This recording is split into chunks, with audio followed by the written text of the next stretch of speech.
Test 1. You will hear a number of different recordings, and you will have to answer questions on what you hear. There will be time for you to read the instructions and questions, and you will have a chance to check your work. All the recordings will be played once only. The test is in 4 sections. Write all your answers in the listening question booklet. At the end of the test, you will be given 10 minutes to transfer your answers to an answer sheet. Now turn to Section 1.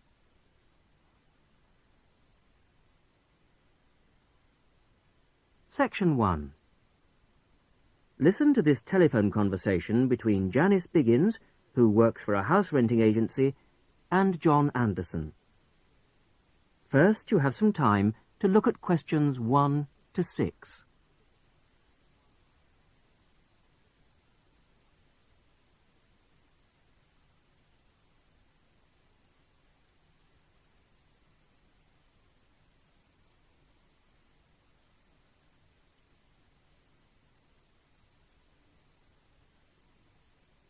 You will see that there is an example which has been done for you. On this occasion only, the conversation relating to this will be played first. Hello, Flagstone. Oh, hello. Is that Flagstone Properties? Yes, that's right. Flagstone here. How can I help you? Hello. I'm ringing just to make inquiries about renting a house. The name of the agent is Flagstone, so Flagstone has been written in the notes. Now we shall begin. You should answer the questions as you listen, because you will not hear the recording a second time. Listen carefully to the first part of the conversation and answer questions 1 to 6. Hello, Flagstone. Oh, hello. Is that Flagstone Properties? Yes, that's right. Flagstone here. How can I help you? Hello. I'm ringing just to make inquiries about renting a house. My name's John Anderson. Yes, Mr. Anderson. What sort of thing were you looking for? 2-bedroom house with garden. Well, yes, sir, that shouldn't be any problem.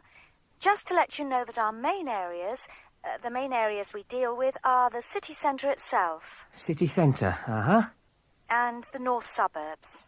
Oh, well, we were most interested in the northern areas, actually. Right, yes. What sort of price were you thinking of?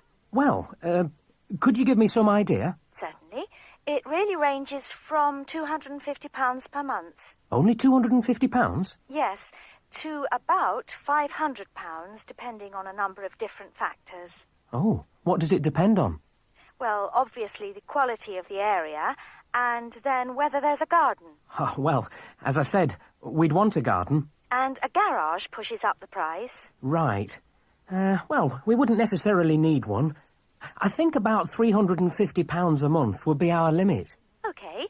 Well, would you like to have a look at a couple of properties, sir? Yes, that'd be great. Looking at our files, I think we've got 2 which might suit you. Oh, hang on. I'll just get a pen. Right. OK, well, there's one on West Park Road, which is £325 a month. Uh-huh. Are the bills included? Well, that one just includes the water bill. OK, right. And the second house is in Tithe Road. I'll just spell that for you, OK? Yep. Tithe Road. Yeah, got that. And how much is that one? That's £380. 380. Is that including water? No, I'm afraid not. But it does include the telephone rental. Oh, well, that's not too bad then. So... Before you hear the rest of the conversation, you have some time to look at questions 7 to 10.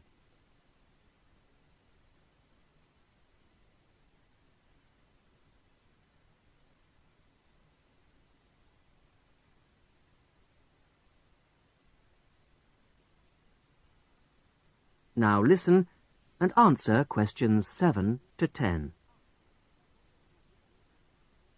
So when would you be available to see them? Well, I'll be in town next week, say Thursday.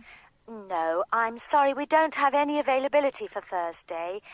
How about Wednesday afternoon? Okay. That's fine. Would 5 be okay? Yes, fine. 5 o'clock it is. Just come to the Flagstone offices. Oh, before I forget, what sort of things do I need to get done, to rent with you? Well, the most important thing is a letter from your bank. No problem. And then a reference letter from your employer. Yes, that's okay. Great. And then we would need you to give 2 weeks' notice of moving in. Right, 2 weeks' notice.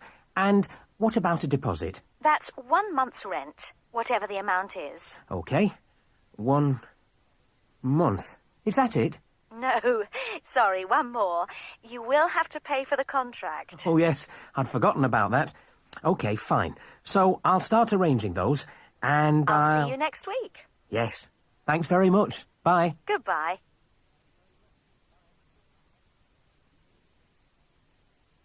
That is the end of section 1. You will now have half a minute to check your answers.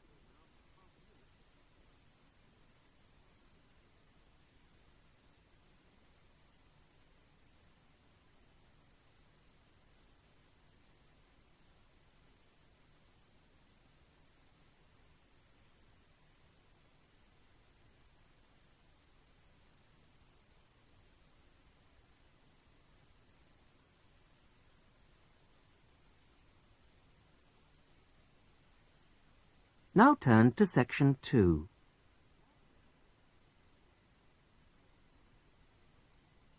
Section 2. You are going to hear a conversation between 2 women about the health system in England. First, you have some time to look at questions 11 to 17.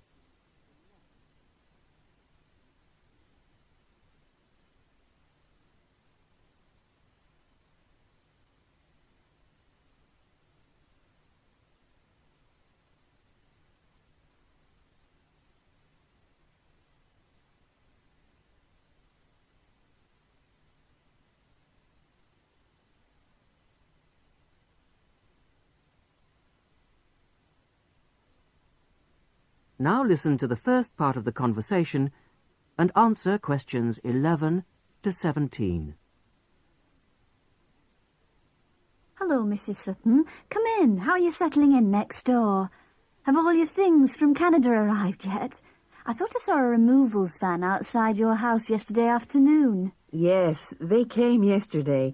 We spent all day yesterday arranging them. It's beginning to feel a bit more like home now. Oh, that's good. Look, come in and sit down. Are you all right? You look a bit worried. Well, I am a bit. I'm sorry to bother you so early, Mrs. Smith, but I wonder if you could help me. Could you tell me how I can get hold of a doctor? Our daughter, Anna, isn't very well this morning, and I may have to call somebody out. She keeps being sick, and I am beginning to get a bit worried. I just don't know how the health system works here in England. All I know is that it's very different from ours back in Canada. Well, I don't know really where to start. Let me think. Well, the first thing you have to do is find a family doctor. Mm-hmm. Sometimes we call them general practitioners as well. Right. And register with him or her. If you live here, you've got to be on a doctor's list. If you're not, things can be a bit difficult. Oh. Nobody will come out to you if you're not registered. Anyway, they work in things called practices. Uh-huh. Sort of small groups of family doctors all working together in the same buildings. Now, what you've got to do this morning is register with one of them. Ah. There are 2 practices near here, so we're quite well off for doctors in this part of Manchester. There's the Dean End Health Centre, about 10 minutes walk away. And there's another practice in South Hay. That's about 5 minutes away, going towards the town centre. Uh-huh. We're registered at the Dean End one, but they're both okay. There are about 6 doctors in our practice and 4 in the other, so ours is quite big in comparison, and the building and everything's a bit more modern. South A is a bit old-fashioned, but the doctors are okay. Their only problem is that they don't have a proper appointment system. Sometimes you have to wait for ages there to see someone. Anyway, you go to the receptionist in whichever health centre and ask her to register you with a doctor there. You have to fill in a form, but it doesn't take long. Ours is called Dr. Jones, and we've been going to him for years, ever since we moved here 15 years ago. I wouldn't say he's brilliant, but I suppose he's all right, really. We're used to him now. They say he's very good with elderly people, but he does tend to get a bit impatient with children. Listen, the one who's supposed to be really good with small children is Dr. Shaw. I've heard lots of people say that. She's young and she's got small children of her own, so you could try registering with her. And if her list's full, I heard somebody say the other day that there's a really nice young doctor at South Hay, a Dr. Williams. He holds special clinics for people with back trouble, but that's not really your problem, is it? Now you have some time to look at questions 18 to 20.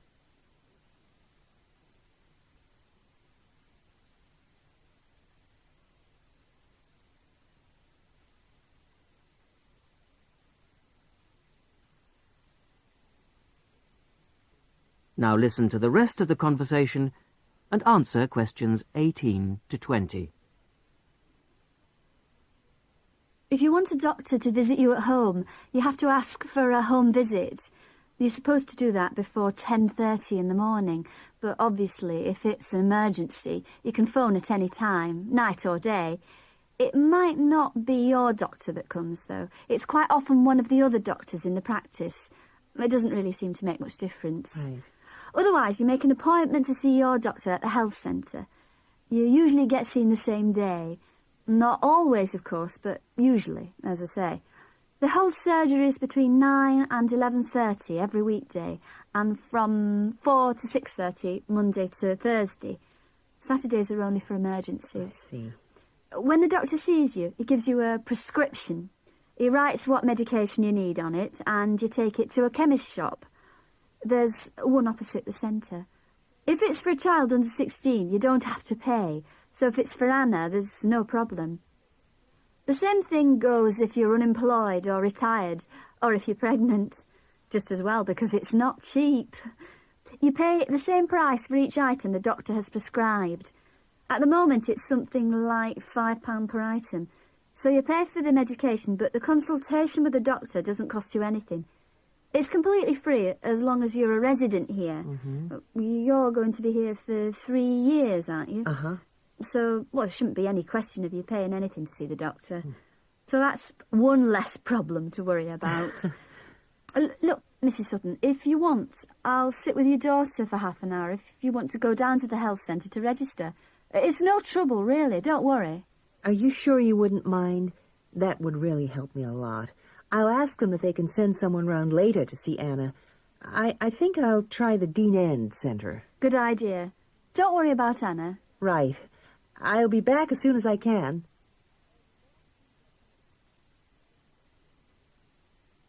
That is the end of section 2. You will now have half a minute to check your answers.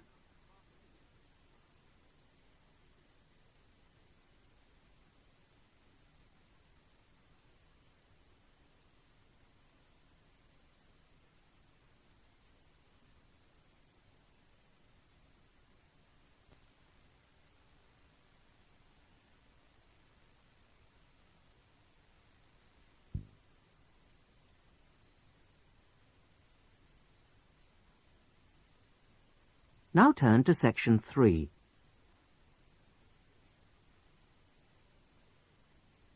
Section 3. You're going to hear a university tutor interviewing a candidate for a place on a postgraduate diploma course in teaching geography. First, you have some time to look at questions 21 to 27.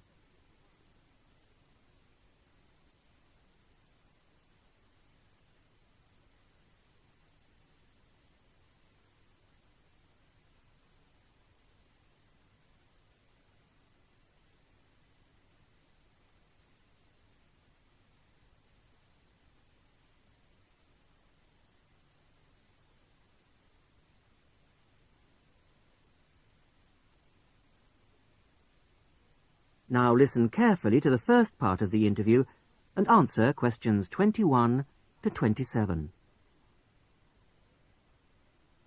Hello. Jonathan Briggs, isn't it? Yes, that's right. Do come in and sit down. Thanks. Right.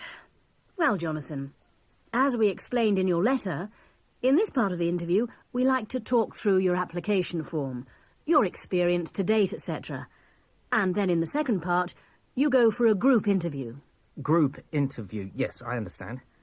So, your first degree was in economics? Yes, but I also did politics as a major strand. Mm-hmm. And you graduated in 1989. And I see you've been doing some teaching. Yes, I worked as a volunteer teacher in West Africa. I was there for almost 3 years in total, from 1990 to 1992. How interesting. What organisation was that with? It's not one of the major ones. It's called Teach South. Oh, right. Yes, I have heard of it. It operates in several African countries, doesn't it? And what kind of school was it? A rural cooperative. Oh, a rural cooperative. How interesting. And what did you teach? A variety of things in different years. I did, with forms 1 to 3, mainly geography, and some English with form 5. Then, in my final year, I took on some agricultural science with the top year. That's form 6. Right. Quite a variety, then. I also ran the school farm. How interesting. Before the interview continues, you have some time to look at questions 28 to 30.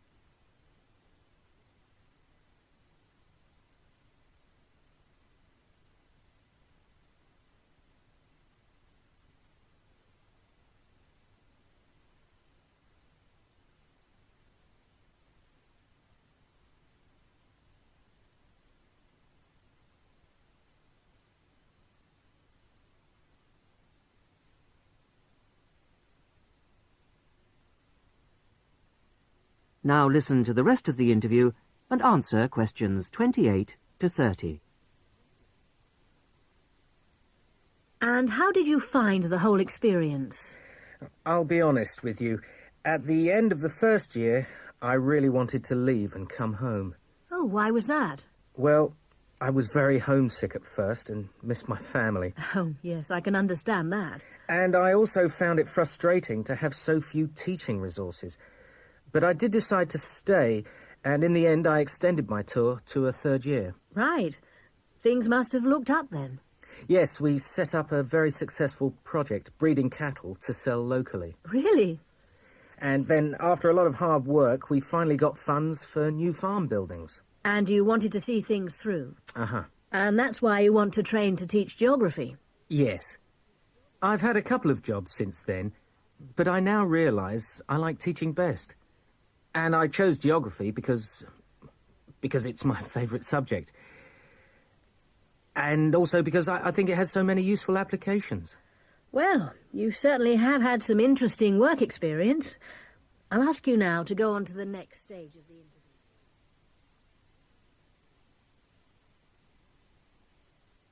That is the end of section 3. You will now have half a minute to check your answers.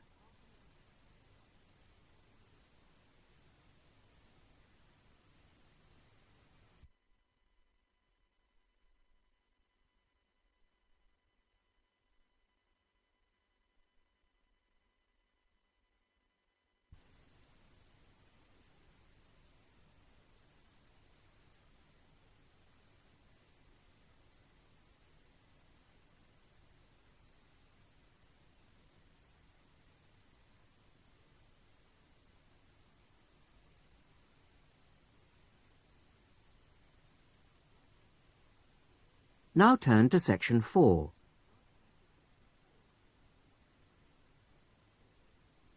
Section 4. You are going to hear a radio talk on back pain given by Dr. Paula Clayburgh of Liverpool's Wilton Clinic. First, you have some time to look at questions 30.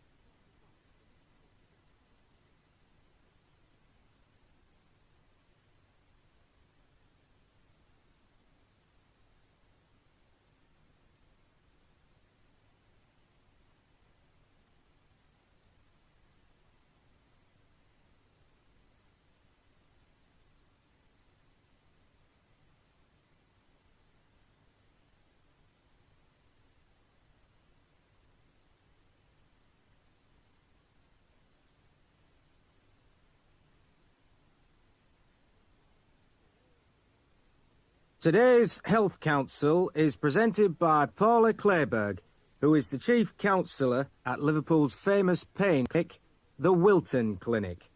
Paula. Do you know what Prince Charles, Sevi Ballesteros and Elizabeth Taylor have in common? They all suffer from chronic back pain. In fact, bad backs are one of the most common health problems today, affecting people in all walks of life. The most recent available figures show that about 250,000 people are incapacitated with back pain every day. And many sufferers don't know the cause or the solution to their problem. The majority of our patients at the clinic tend to be women. They are especially vulnerable because of pregnancy, but also because of osteoporosis, which I personally believe to be the major cause of problems for women. I have many women patients who say they have completely given up exercise because the pain makes them so miserable. Bed rest, giving up exercise, and painkillers are traditional responses to back pain. But although there are many excellent drugs on the market, at our clinic we're beginning to realize the unique benefits of relaxation therapy. Other specialists in the field make a strong case for certain types of exercise, but in our experience they are easily mishandled and can lead to more harm than good. Now let's look at some of the reasons why back pain is developing into such a unique menace. In general, the body is pretty good at self-repair. A strain or a blow to a limb, though painful at the time, generally resolves itself. But the body's response to back injury can be very counterproductive. When pain strikes, we attempt to keep the back as immobile as possible, which makes the muscles tense up. Research shows that they often go into spasm, which causes further twisting of the spine. A vicious circle is underway. The second mistake we often make when stricken with extreme back pain is to go to bed and stay there. Although at the clinic we recognise that a short rest in bed can be helpful, up to 2 days, any longer makes our back muscles become weaker and unable to hold up our spine. The pain, therefore, becomes worse. Another problem is being overweight. Anyone a stone or more overweight who already has back pain is not doing himself any favours. Though it won't actually set it off in the first place, the weight will increase the strain and make things worse. The British diet could be partially to blame for the increase in back pain. Over the last 10 years, the average weight of men has risen by 11 pounds and of women by 9 pounds. So much for the causes and aggravations of pain. But what can we do to help? There are many ways in which simple day-to-day care can make all the difference. The first point to watch, of course, is weight. If you are overweight, a diet will make all the difference.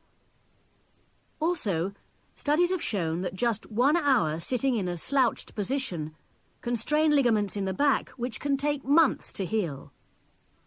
At the clinic, we have come to the conclusion that the major cause of the problem is not with the design of chairs, as some have suggested, but in the way we sit in them. It can be useful to get special orthopaedic chairs, but remember, the most important improvement should be in our posture. Another enemy of your back is, of course, your beds. If your bed doesn't give enough support, back muscles and ligaments work all night trying to correct spinal alignment, so you wake up with a tired, aching back. Try out an orthopaedic mattress or a spring-slatted bed. Research shows that both can be beneficial for certain types of back pain.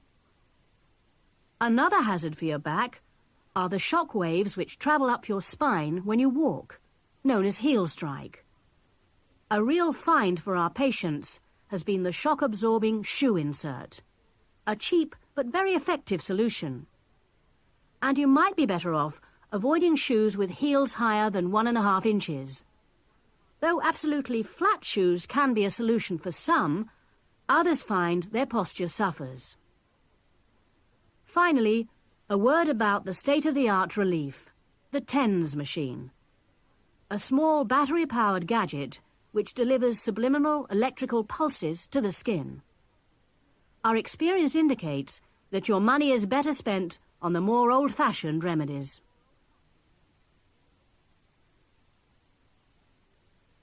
That is the end of section 4. You will now have half a minute to check your answers.